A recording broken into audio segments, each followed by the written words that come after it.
할렐루야.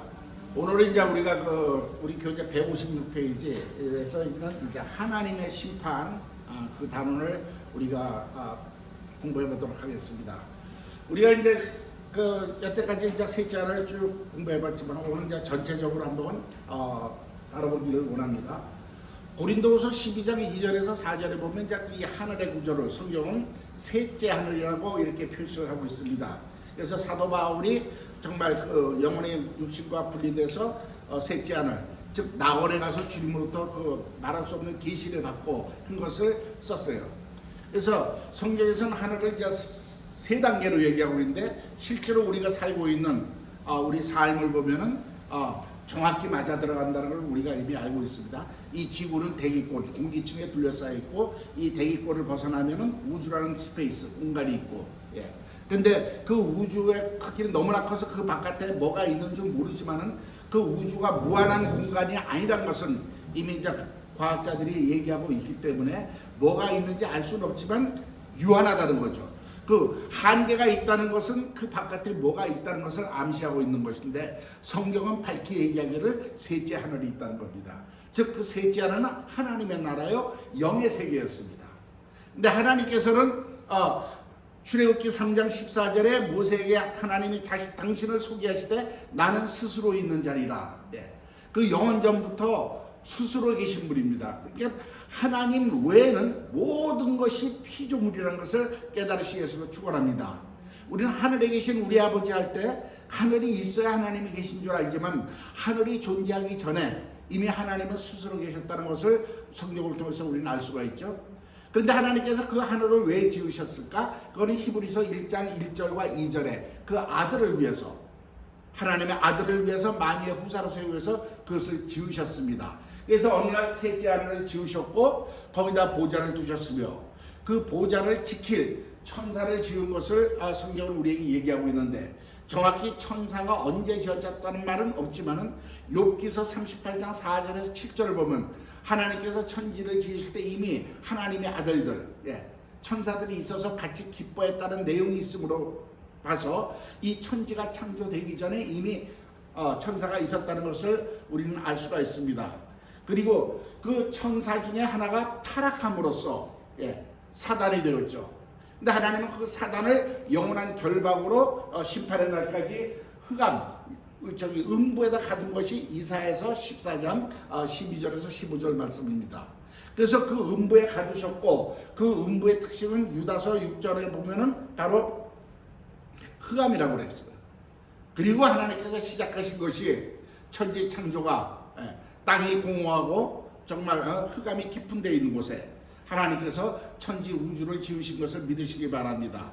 그러면서 지으실 때 제일 먼저 시간이라는 개념을 도입하시고 그 시간의 흐름에 따라서 하나님의 일에 그 시간의 역사의 흐름에 따라서 지금까지 이루어져 온 것을 우리가 지난 시간까지 공부를 했습니다. 그래서 하나님께서는 천사를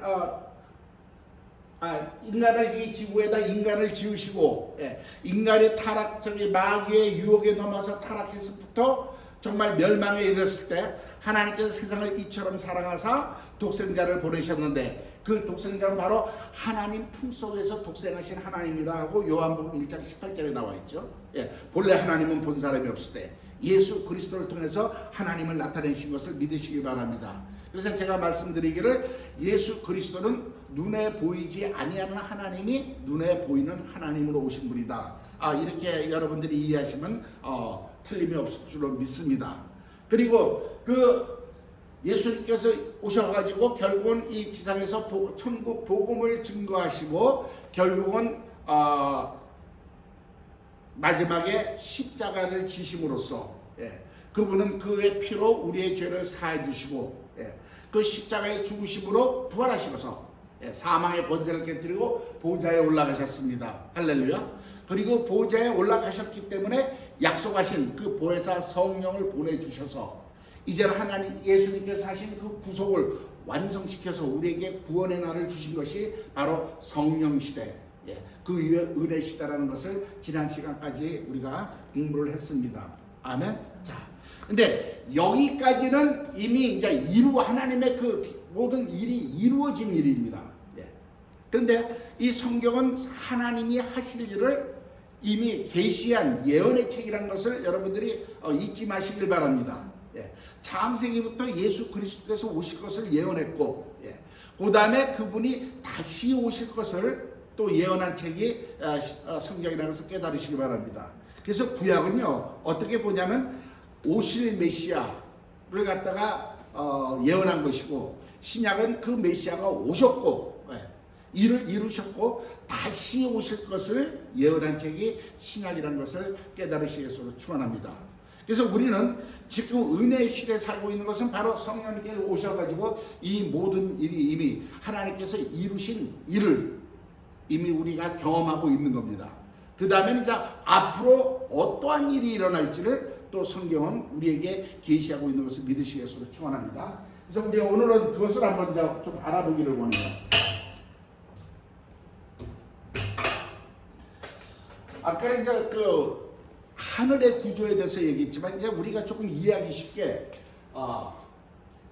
하나님은 영원부터 이제 영원까지 계신 분으로 이렇게 손으로 표시해 보자고. 왜? 시간과 흐름을 우리가 알아야 되니까.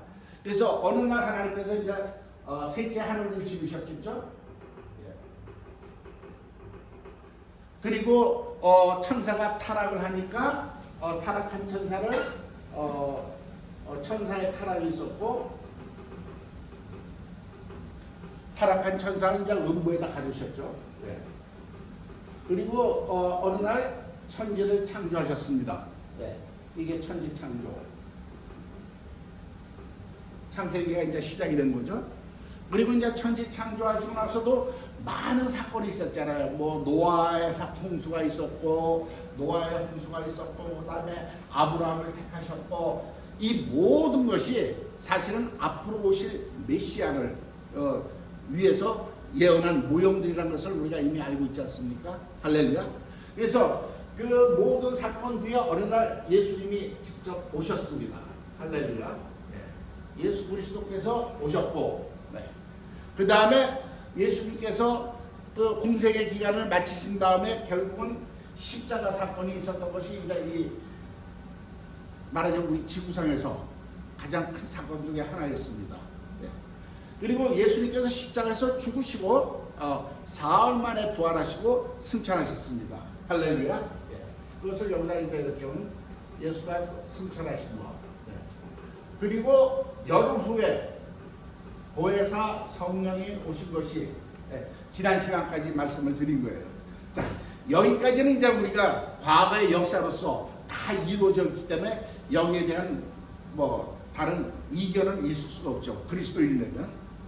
근데 이제 우리가 지난번에도 말씀, 이 은혜의 시대가 영원히 가는 것이 아니라 하나님의 때, 로마서 11장 25절은 이방인의 충만한 수가 차기까지 있다가 그때 이제 이방인의 충만한 수가 차면은 뭐냐면은 하나님께서 그 복음을 이제 이스라엘 백성에게 다시 해서 그들을 구원하실 계획이 로마서 11장에 나와 있습니다. 그래서 하나님께서는, 왜냐하면 이스라엘 백성은 제일 먼저 하나님이 택한 백성이기 때문에 그들이 하나님을 거부했어요. 그러니까 이 메시아를 거부해서 그 복음이 사실은 이방인한테로 넘어갔지만 이방인이 구원받은 거 보고 성경에 뭐라고 표현하면 이스라엘 식이 나게 해서 질투가 나게 해가지고 다시 메시아를 받아들이게 하는 그 하나님의 그 원대하신 계획 속에서 이스라엘 백성이 이제 구원받는 역사가 있다는 거예요.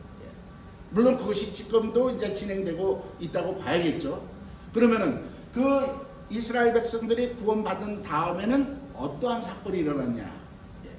우리가 이제 많이 하는, 이제 항상 하는 거 뭐 7년 환란 이런 얘기가 있습니다. 그것이 이제 어디서 나오냐면요. 다니엘서 9장에 보면 이제 71회라고 하나님께서 다니엘에게 예언하셨어요. 근데 69일에, 한 일회가 7일인데 69일에는 이미 다 이루어지고 마지막 한 일회 7일이 남았다는 겁니다. 이것을 이걸 하루를 1년으로 계산을 해가지고 우리가 이제 그것을 학자들이 풀었는데, 마지막 그 7년 동안에 소위 말해서 적그리스도가 나타나서 이 땅에 처음에 나타나서 활동을 시작하는데 첫 3년 반은 좀 부드럽게 하다가 그 중간에 자기가 이제 하나님의 그 성전, 거룩한 성전에 앉아서 자기를 우상화하고 신격화해서 그 마지막 그 3년 반 동안의 대환란의 시대가 있다고 성경은 예언하고 있습니다. 할렐루야. 예. 그래서 여기서 보면 여기서 3년 반에서 우리가 7년을 본 거죠. 예. 3과 2분의 1, 3과 2분의 1. 자, 그런데 우리가 이제 이렇게 되면 이제 휴거라는 단어를 여러분 들어보셔서 알겠지만 휴거가 볼 때인데 지금 요새 유튜브 보면 난리가 아닙니다. 언제 휴거가 될 것 같다는데 그 휴거에 대해서는 제가 다음 주 성경 시간에 그 휴거의 부분에 대해서 성경적으로 우리가 정확하게 좀 알기를 원합니다. 오늘 그것까지 다 하려면 시간이 너무 많이 걸리기 때문에 오늘 전체적인 하나님의 일을 보고 휴거는 그 다음 주에 정확하게 말씀을 드리도록 하겠습니다. 그리고 이 3년 반 7년 후에 성경은 예수님이 재림하셔서 계시록 20장에 보면은 그 사단과 마귀와 모든 거짓 선지자와 그들을 이 무적행에 가둬서 1000년 동안 가둔다 이렇게 되어 있습니다.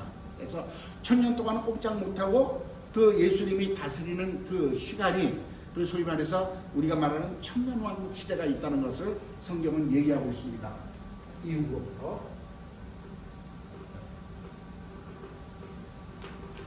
그래서 이 천년왕국 동안에는 그야말로 그 이사야서 했듯이 아기가 독사곤에 손을 놓고 해도 울지 않고 사자가 양처럼 같이 풀을 먹고 이 땅에 악이 존재하지 않는 거죠. 왜? 그 악의 그러는 사단조차도 그 무적행에 갇혀 있기 때문에. 그래서 이 동안은 1000년인데 이제 신학자들은 이 1000년 왕국을 갖다가 어떤 분들이 이제 그냥 추상적으로 표시하되 지금 교회 시대가 1000년이다. 그러니까 무천년설을 주장하는 사람들이 있어요. 그런데 제가 아무리 성경을 읽어봐도 분명히 예수님이 오시고 계시록 20장에 보면은 마귀를 가두고 1000년 동안 나오지 못하게 가둔다고 분명히 되어 있습니다. 그런 거 보면은 분명히 천년왕국이 있다고 저는 확실히 믿습니다. 성경에 있기 때문에. 신학적으로 이런 사람들은 세대주의라고 그러는데 뭐라 그러든지 간에 저는 성경에 있는 대로만 말씀을 드리겠습니다. 근데 문제는 이제 1000년 후에 잠깐 마귀를 풀어놓는다고 했습니다. 그랬을 때 마귀가 모든 그 세상을 또 이렇게 미혹시켜가지고 마귀의 그 군대들이 결국은 예루살렘 성을 포위해가지고 할 때 마지막 하늘에서 정말 불이 내리면서 그들을 멸하게끔 되어 있고 그 다음에 완전히 그들을 불못에다가 집어넣는 그 형벌의 날이 천년왕국 끄트머리에 있습니다. 그리고 그때가 이제 바로 백보자 심판이라고 그래요. 흰보자의 심판.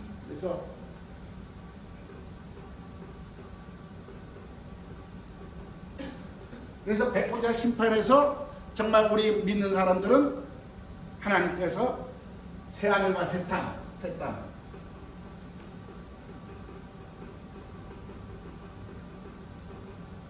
그야말로 신천신지. 그 이단들이 좋은 이름은 다 갖고 있어요. 신천지. 그게 사실은 새하늘과 새 땅 우리가 언젠가 갈 그곳입니다. 새하늘과 새 땅으로 가고 마귀는 완전히 지옥불로 들어가는 것이 성경의 스토리입니다. 자, 그런데 왜 천년에 마귀를 왜 풀어놓을까요? 하는데 제가 이제 의구심이 있는데 여러 가지 이론들이 있는데 저와 여러분은 성경적인 근거로 이해하시길 바랍니다. 사실은 이 1000년 동안에 많은 아이들이 태어날 거예요. 그때는 성경에 기록된 100살에 죽는 사람은 저주받은 거라고 할 정도로 인간의 수명이 또 길어집니다. 그래서 많은 아이들이 나오는데 그때는 마귀가 없으니까 미혹될 일이 없는 거예요. 다 그냥 예수 믿고 살죠. 그냥 마귀 없으니까. 그런데 1000년에 마귀를 딱 풀어놓으면 마귀가 미혹하게 되어 있습니다. 마치 에덴 동산에서 아담과 하와를 미혹했듯이. 근데 이 미혹이나 정말 믿음으로 가는 것은 이건 본인의 의지의 결정, 선택이라는 것을 깨달으시기 바랍니다. 우리가 엄마가 예수 믿었다고 자식이 그냥 가는 거 아니고 와이프가 예수 믿었다고 뭐 어떤 분들 그래. 아이 와이프 치맞잖아. 붙고 천국 가겠지. 너 왜? 구원은 1대1 개인 대 개인인 것을 깨달으시기 바랍니다. 그래서 그때 정말 그 마귀의 존재를 알지 못하고 미혹이라는 걸 알지 못하다 태어난 그들에게 하나님께서는 선택할 그 찬스를 주신다는 것을 깨달으시기 바랍니다. 왜 주신다? 그걸 왜 주신다? 우리는 하나님의 뜻을 이해할 수 없죠. 그렇지만 어디까지나 우리 구원은 자기가 믿음으로 구원받는 것을 깨달으시 예수로 축원합니다. 할렐루야. 그래서 마귀가 미혹했을 때 그때 자기 욕심에 이끌려 미혹되는 자들은 유혹에 빠지는 것이 성경에 기록되어 있는 것을 믿으시기 바랍니다. 욕심으로 자기가 미혹돼서 정말 그 죄로 가겠다는 것이 그 인간들의 본심이에요. 그런가 하면은 또 믿음으로 지켜서 하나님의 말씀을 지키고 하나님의 백성이 되는 사람들이 있다는 것을 깨달으시기 바랍니다.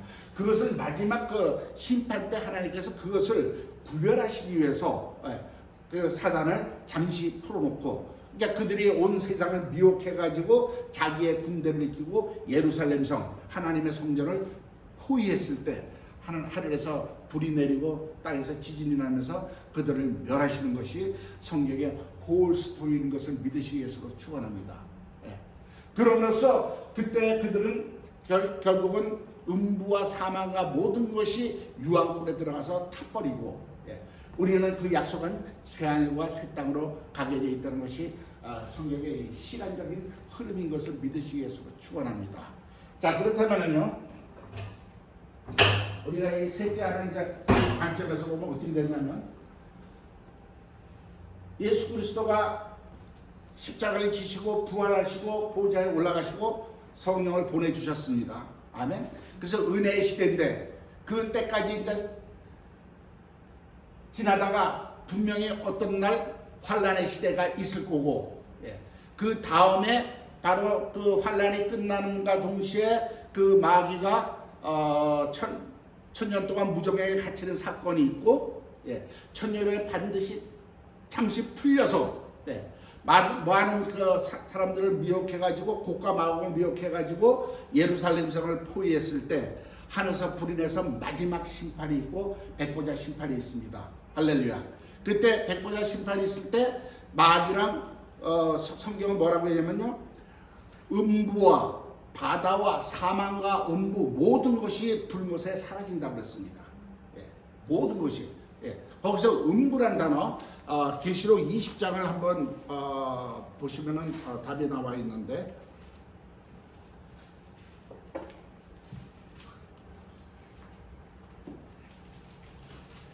20장 14절에 보면요, 13절부터 보면 바다가 그 가운데서 죽은 자들을 내어주고 또 사망과 음부도 그 가운데서 죽은 자들을 내어주매 각 사람이 장의 행위대로 심판을 받고 사망과 음부도 불못에 던지우니 이것은 둘째 사망 곧 불못이라 이렇게 되어 있습니다. 그리고 누구든지 생명책에 기록되지 못한 자는 불못에 던지우리라. 불신자들. 그런가 하면은 그 사망과 음부가 불에 탄다는 것을 이 베드로후서 3장에는 뭐라고 되어 있냐면요, 3장 10절에 보면 그러나 주의 날이 도적같이 오리니 그날에 하늘이 큰 소리로 떠나가고 체질이 뜨거운 물에 풀어지고 땅과 그 중에 있는 모든 일이 드러나리로다. 이 모든 것이 이렇게 풀어지지 너희가 어떠한 사람이 되어야 마땅하뇨? 거룩한 행실과 경건함으로. 12절에 하나님의 날이 임하기를 바라보고 간절히 사모하라. 그날에 하늘이 불에 타서 풀어지고 체질이 뜨거운 물에 녹아지려니와 우리는 그의 약속하신 대로 의에 거하는 바 새하늘과 새 땅을 바라보도다. 이것은 뭐냐면요, 체질이 풀어진다는 건 모든 그 물질적인 원소가, 물질의 세계가 다 없어진다는 것을 의미하는 것을 깨달으시기 바랍니다. 근데 아까도 말했죠, 음부도 불에 타 없어진다고 그랬어요. 이게 모든 것이 마찬가지, 다 종합되면 쉽게 얘기하면 음부가 어디입니까? 둘째 하늘이에요. 그 다음에 우리 하늘도 있고 우리가 이렇게 돼 있고 마지막 결국은 불의 심판은 어떻게 되냐면요, 다 없어져요. 지구도 없어지고 완전히 없어져요. 그럼 뭐만 남았습니까? 셋째 하늘, 하나님의 나라. 아멘. 예. 하나님의 보좌가 있는 하나님의 나라만 남아 있습니다. 할렐루야. 우리는 새하늘과 새 땅 여기에 거하게 된다를 깨달으시기 바랍니다. 우주가 모든 것이 없어지는 거예요. 체질이 없어지고 다 타버리는 거예요. 예. 할렐루야. 근데 이렇게 되면 이제 많은 사람들이 그러죠. 그러면 지옥은 어딘데요? 예. 지옥은 어디 있어요? 이렇게 얘기하는데요. 이거는 이제 그 영혼의 개념이라는 것을 우리가 조금 이해를 해야 돼요. 이 불타 없어질 때요. 음부가 타 없을 때 시간도 완전히 없어지는 것을 믿으시기 바랍니다. 다 없어지는 순간 우리는 영혼 속에 들어가는 거예요. 그 영혼이라는 개념은 제가 말씀드렸죠. 시간이 존재하지 않는다는 거죠. 그럼 예를 들어서 이제 마귀는 뭐 그렇다고 치고 아까도 얘기했지만 생명책에 기록되지 못하는 자. 만약에 제가 이제 그렇게 됐다 그러면 저도 여기서 불타 없어질 거니까 내 영혼이. 그러면 쉽게 말해서 내 혼이 내 영혼이 불탈 동안에 나는 뜨거운 것을 분명히 느낍니다. 이렇게 얘기합니다. 악하는 순간 시간이 없어져. 그럼 나는 영혼 속에 거한다는 거예요. 그 뜨거운 고통 속에서 영혼으로 들어간다는 것. 여러분들이 이해하시길 바랍니다. 이것이 영혼의 개념이 있으면은 그 지옥의 심판에 불타 없어질 때 타면서 고통 속에서 영혼으로 들어가니까 그야말로 우리가 말하는 영혼이 불 속에 있다는 그런 말이 성령님을 깨달으시길 바랍니다. 그런데 이 영혼의 개념이 이제 잘 안 되면 사람들은 항상 얘기하기를 지옥이 이 하나님 나라 어느 구석에서 말하자면 불가마가 있어가지고 타는 걸로 늘 여태까지 많이 생각들을 하고 있어요. 물론 제가 지금 주장하는 이 이론과 여지껏 알고 있던 그 이론과 하려면 뭐 서로 이제 의견이 충돌될 수 있지만은 뭐 그거 그때 가서 보면 되는 건데, 저는 그거 중요하다고 생각 안 합니다. 근데 하나님의 온전한 나라가 이루어졌는데 거기서 어느 구석에서 불타가지고 불가마로 그 지옥에서 고통받은 영혼을 보고 있다면 결국 그렇게 아름다운 분위기는 아닐 것 같아. 근데 중요한 거는요, 제가 여기서 중요한 거는 자, 이런 영혼의 개념으로 없어지면서 영원한 고통 속에 들어가면서 소멸되는 것. 그렇지만 그들에게는 영혼 속에서 불타는 고통 속에 있다는 것이 이해가 안 된다면 저는 이렇게 합니다. 그래, 어디 있어가지고 지옥불에서 고통받는 걸로 믿어도 된다는 거예요. 왜냐? 중요한 거는요, 반드시 지옥의 불의 형벌이 있다는 것이 중요한 거예요. 아멘? 자, 우리 인간으로서는 온전히 이해할 수가 없으니까 뭐 이렇게 생각할 수도 있고 저렇게 생각할 수도 있습니다. 그러나 제가 이제 셋째 하나를 이렇게 깨닫고 이렇게 보면서 깨달은 것이 지금도 얘기했듯이 불타 없어질 때 완전히 이 음부와 이 세상 물질 문명은 물질의 세계는 없어지면서 완전한 하나님의 보좌가 있는 하나님의 안식 속에 거하는 것이 우리가 거할 새하늘과 새 땅이고 이 순간에 그 없어지는 사건 속에서 그들은 영혼 속으로 들어가기 때문에 우리는 보이진 않지만은 그들은 영원한 고통 속에 거하게 된다는 것이 지옥의 하나의 또 지옥이라는 개념이라는 것을 여러분들이 그냥 참고로 알아두시기 예수로 축원합니다. 이거 갖고는 뭐 논할 대상은 아니에요. 이해가 안 되면 그냥 이 어느 동네 변두리에서 불가마속에서 고통하고 있고 그렇게 보셔도 큰 문제는 되지 않다고 저는 봅니다. 중요한 것은 지옥의 형벌이 있다는 것, 그게 중요한 겁니다. 우리는 저와 여러분 그리스도의 은혜 속에서 하나님의 사랑 안에서 정말 웬 은혜인지 그 형벌을 원하고 주님의 그 보좌가 있는 그 영원한 그 하나님의 나라에서 영원히 거할 수 있다는 것이 축복 중에 축복이라는 것을 믿으시기 위해서 축원합니다. 할렐루야. 그래서 이 셋째 하나 보면 그것이 어떻게 형성이 되는가를 우리가 알 수가 있습니다. 자, 이름으로써 이제 하나님의 심판이 완전히 끝난 거예요. 하나님의 나라가 사실은 예수 그리스도가 오셔가지고 하신 모든 일이 우리가 입장을 봤을 때 우리를 구원하셨고 구원하신 그 손길이지만은 하나님의 입장에서 보면 하나님의 나라의 회복입니다. 하나님이 셋째 하나를 지으시고 보좌를 주시고 아들로 지었는데 그 쿠타타를 일으킨 타락한 천사를 예수께서 오셔가지고 그 권세를 깨뜨리고 심판하시고 온전한 하나님의 나라로 회복시켰다는 것을 믿으시기 위해서 축원합니다. 할렐루야. 이것이 하나님의 의도 속에서 하나님의 그 관점에서 보는 하나님의 의도가 성경에 진짜 흐른다는 것을 믿으시기를 축원합니다. 할렐루야. 그리고 이제 오늘은 이제 우리가 제가 다음 시간에 이제 휴거에 대해서 얘기할 것이고, 오늘은 우리가 지금 이 시대가 도대체 어디쯤 와 있는지를 좀 알 필요가 있지 않을까. 예. 그걸 보려면 우리가 이제 요한계시록 6장을 한번 이제 보시길 바랍니다.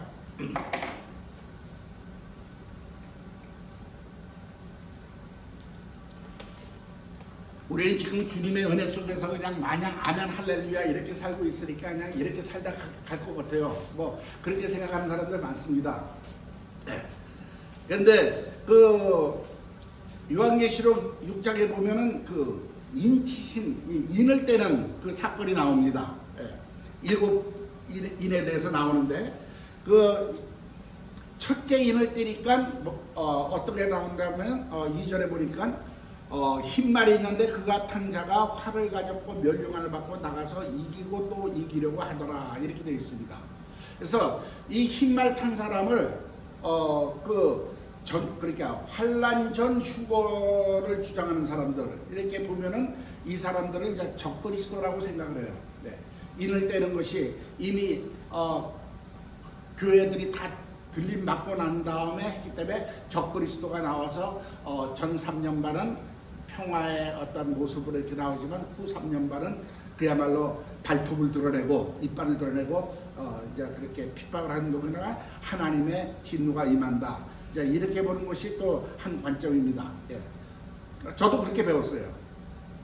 그러면서 이제 둘째를 뜰 때는 이제 그 검은 말이 나오고, 셋째를 뜰 때는 붉은 말이 나오고, 셋째를 뜰 때는 이제 검은 말이 나오고, 이렇게 함으로써 그 적그리스도가 있을 때 이 환란 기간 동안에 하나님이 진노를 내리시면서 이 땅에 대한 전쟁과 기근과 그러한 여러 가지 저주가 임하는 것에 대해서 그렇게 하는 걸로 이렇게 주장하는 그 사람들이 있습니다. 그런데 우리가 이 셋째 하나를 쭉 공부했듯이 하나님은 지금 이 역사를 주관하시는 분이라서 믿으시기 바랍니다. 우리가 이 시간대에 사는 것은 사실 하나님의 계획의 흐름 속이라는 것은 이 우주의 역사라는 것을 우리는 이미 알고 있지 않습니까? 그래서 우리가 이 계시록을 보고 이렇게 쭉 앞으로 할 일도 보면 사실은 역사에서 어떠한 일이 일어날지 우리가 그 흘렀던 그 역사를 바라봄으로써 우리가 오히려 성경을 바로 해석할 수 있는 그러한 위치에 있다는 것을 깨달으시기를 축원합니다. 그래서 이 자세하게 설명하려면 시간이 많이 걸리지만 여러분들이 이제 이해하실 것은 이 4장과 5장에 나와 있는 것은 앞으로 일어날 일에 대해서 지금 하나님이 계시하고 계시다는 것을 깨달으시기 바랍니다. 예. 그런데 그때 하나님께서 첫째를 떴을 때 흰 말이 나오는 것은 우리 역사에 있었던 어떤 큰 하나의 획기적인 사건이라는 것을 기억하시기 바랍니다. 그래서 흰 말이라는 것은 말하자면 면류관을 쓰고 말을 탔다는 것은 어떤 왕권을 가지고 있는 사람인데, 예. 그래서 이것을 적그리스도라고 부르는 반면에 한쪽 또 우리 신학자들은 또 그리스도의 복음이라고 또 봅니다. 우리 한국 교계에 아주 굉장히 존경받는 박윤선 목사님 같은 그런 박사님 같은 분은 그걸 이제 복음, 그리스도의 복음이라고 그랬습니다. 또 외국의 유명한 학자들도 그리스도로 보는 관점이 있습니다. 그 뜻은 뭐냐면요, 우리가 예루살렘 초대교회가 있으면서 그들은 전도하지 안 하고 뭉쳐서 우리끼리 그냥 모여가지고 은혜 속에서 있었을 때 하나님께서는 스데반 사건을 통해 가지고 흩어버렸습니다. 즉 하나님의 뜻은 뭐냐면 복음이 전파되기를 원하시는 것을 믿으시기 바랍니다. 너희가 은혜 속에 있다 모여가지고 너희 나라를 만드는 것이 아니라 이 복음을 전파하게끔 안 하니까 스데반의 사건, 순교의 사건을 해가지고 교회 핍박이 와서 흩어지게 만들어서 복음이 전파됐는데, 물론 사도 바울로도 전파돼서 안디옥 교회라 해서 역사적으로 보면 쭉 복음이 쭉 전파가 됐지만요, 본격적으로 이 복음이 세계 선교가 이루어진 것은요 18세기 말이었습니다. 제가 가끔 얘기했던 그 윌리엄 켄이라는 그 선교사가 인도 선교사로 나가면서 하나님으로부터 위대한 일을 기대하고 하나님을 위해서 자기가 위대한 일을 행하겠다 하면서 그때부터 선교로 인도 선교사로 나가기 시작한 것이 현대 선교의 시작입니다. 그리고 정치적으로 어떻게 하면 각 영국이나 프랑스나 이 나라들이 식민지 정책을 했어요. 우리 역사적으로 다 알잖아요. 인도도 식민지하고 나가서 자기네들은 이제 그 나라의 경제를 위해서 힘을 위해서 식민지 생활을 했지만 하나님께서는 그 식민지를 통해서 복음이 전파되는 길을 만드신 것을 믿으시기 바랍니다. 그래서 윌리엄 캐리가 인도로 가가지고 복음을 전파하고 세계 선교회가 조직이 되고 그때부터 조직적으로 세계 선교가 본격적으로 시작된 것이 19세기 부터라는 것을 18세기 말부터 19세기까지라는 것을 깨달으시 예수로 축원합니다. 할렐루야. 그리고 지난번에 제가 이제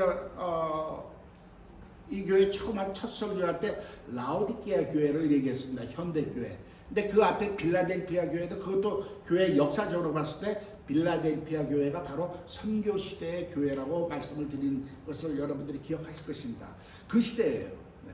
그래서 이 흰말은 뭐냐면 말을 타고 활이란 것은 무기인데 대량 살상 무기가 아니라 1대1이에요. 화살 하나에 한 사람씩이잖아요. 즉 뭐냐면 복음은 1대1로 전파되게끔 되어 있다는 것을 깨달으시기 바랍니다. 예. 어느 민족에 뭐 복음이 전파됐다가 전부 다 복음화되는 거 아니잖아요. 예.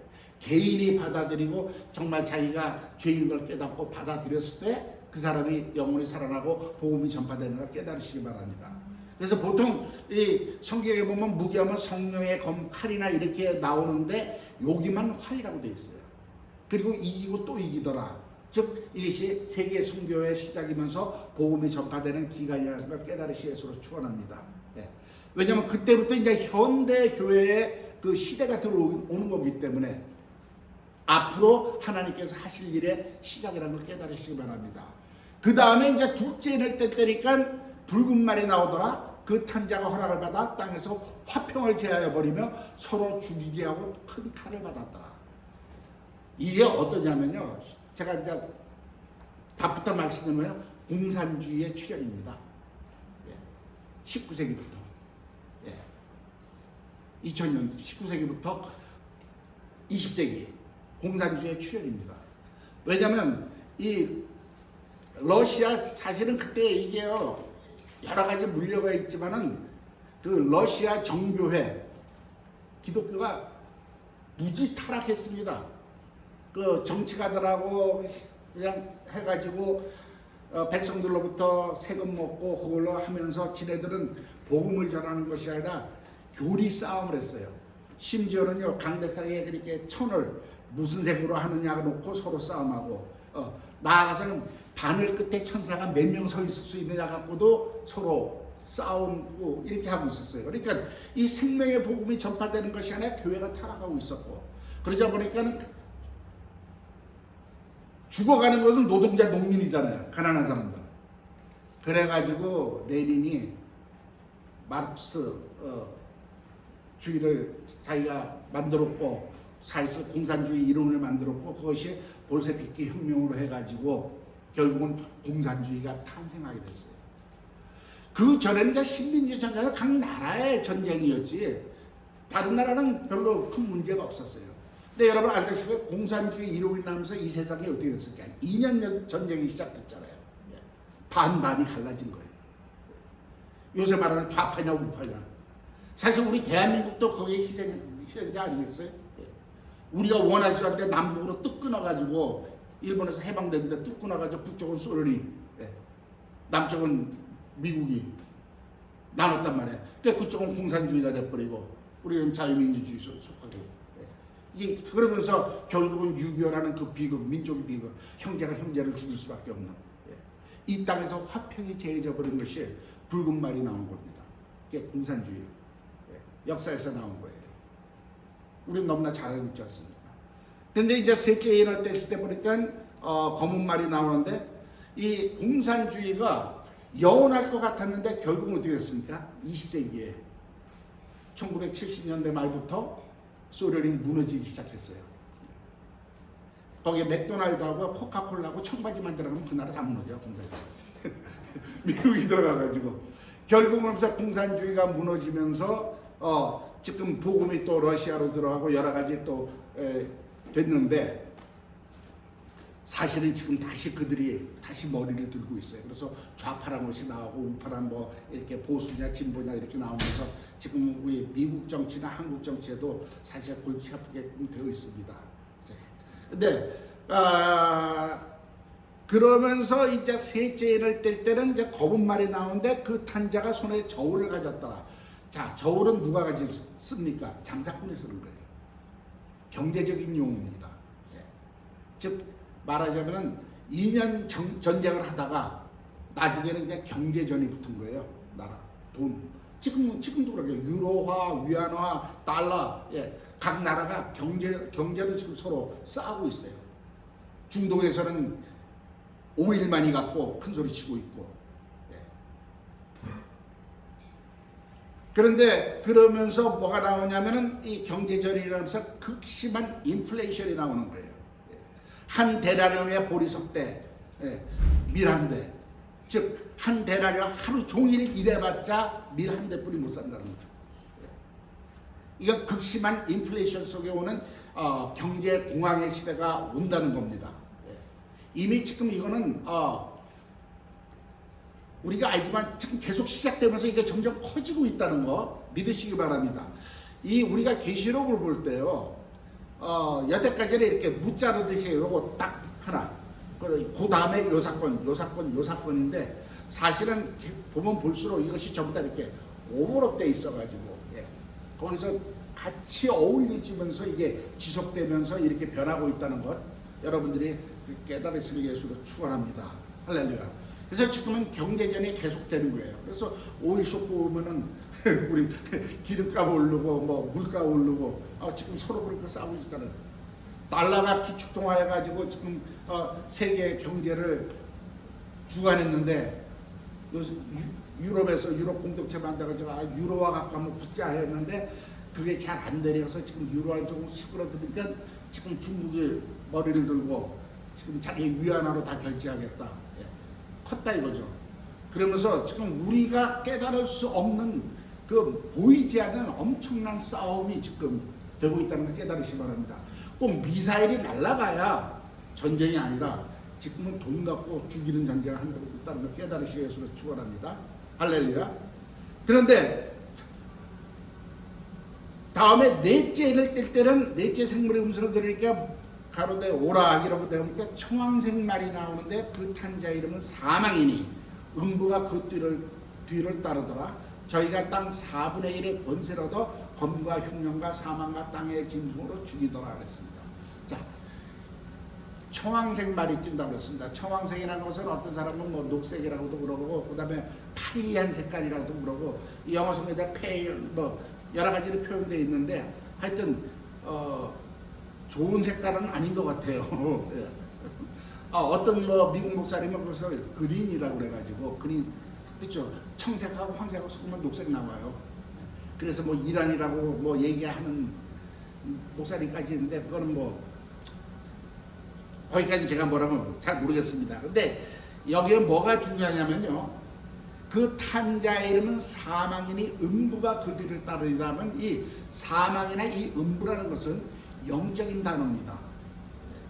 그 전에는 뭐 경제는 뭐 보리, 밀값, 뭐 돈, 뭐 그다음에 사상 이렇게 있지만 이 음부란 단어는 사실은 영적인 거예요.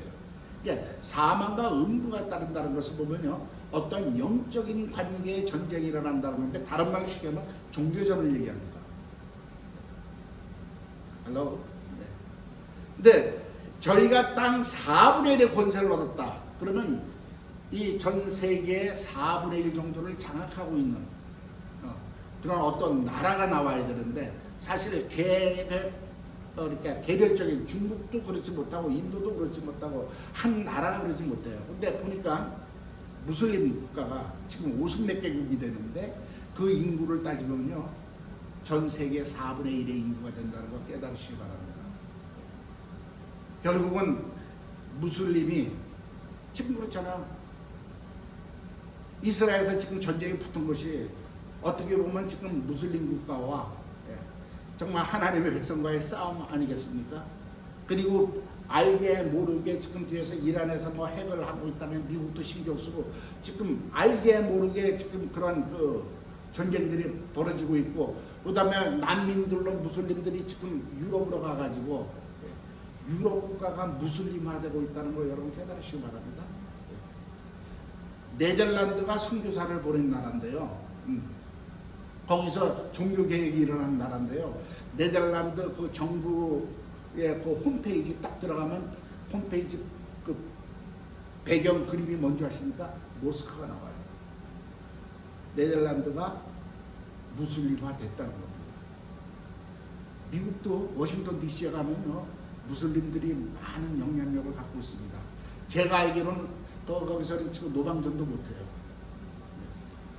버지니아, 워싱턴 DC 쪽에서는 우리 크리스천들 노방전도 하면 그 일리건 잡혀갑니다. 알게 모르게 무슬림들의 돈이 있잖아요. 그 미국도 지금 무슬림들의 힘이 상당히 커요. 뭐 이전에 어떤 대통령도 뭐 크리스찬이라는데 알고 봤더니 무슬림 쪽이었고 뭐 누구라고 얘기하는지 다 알잖아요. 이런 지금 알게 모르게 지금 이 일들이 지금 진행되고 있다는 것을 우리는 부인할 수 없잖아요.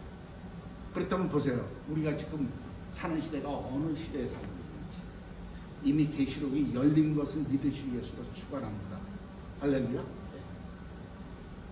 세계 선교의 시대가 붙었는가 하면 결국은 그것이 흩어지면서 공산주의가 나왔고, 그 다음에 그 세력이 무너지며 흩으면서 이 세상의 양상이 싸우는 양상이 달라졌어요. 총칼로 싸우는 것이 아니라 돈으로 죽이는 거.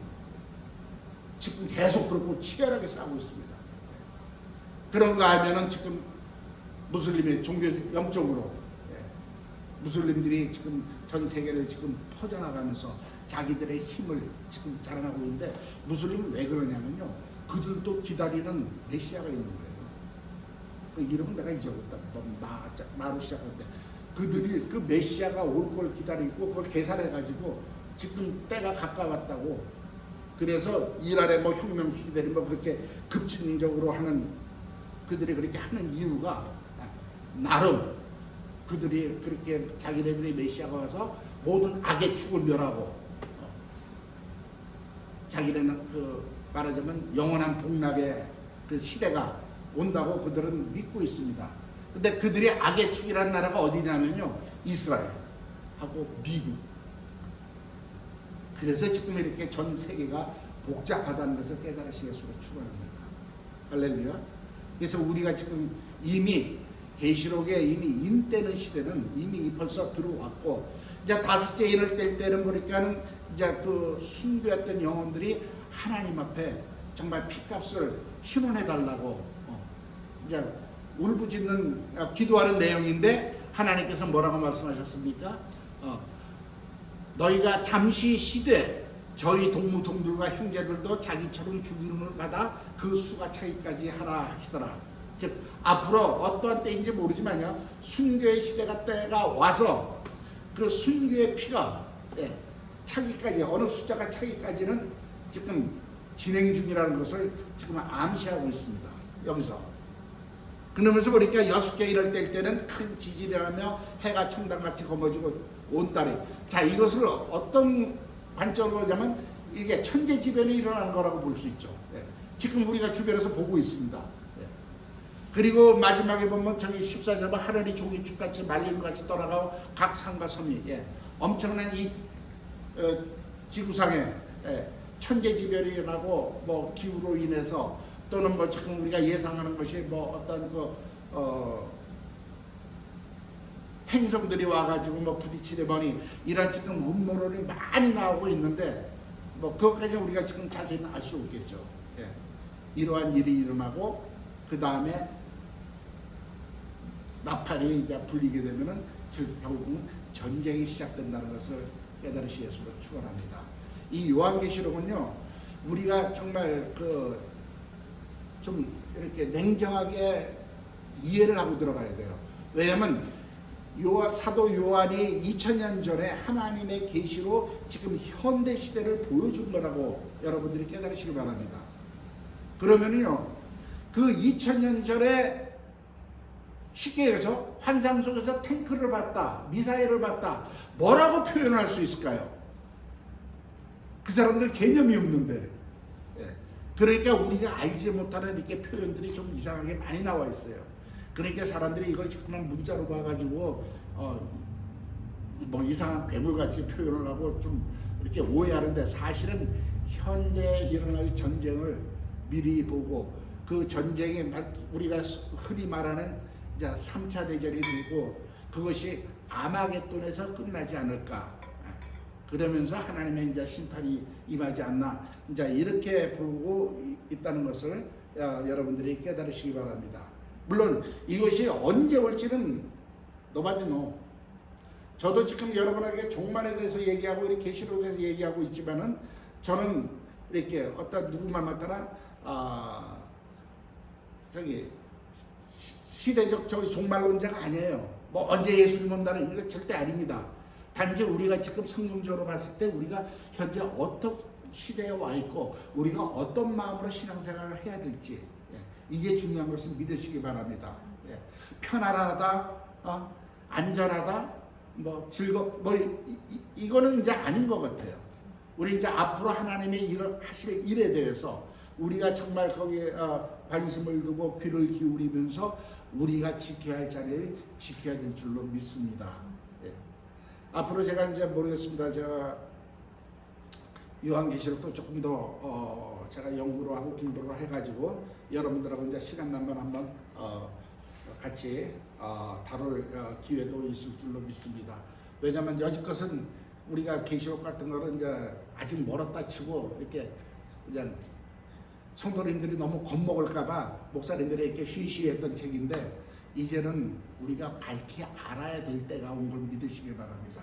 모르니까 유튜브에 보면요, 별 이상한 저기 소설들 많이 써요. 뭐 666 대리점 막 이렇게 사는데 미혹되지 마시고, 우리는 오늘도 우리가 말씀대로 정말 믿음 안에서 다시 오실 주님을 바라는 소망 속에서 살아가실 예수로 축원합니다.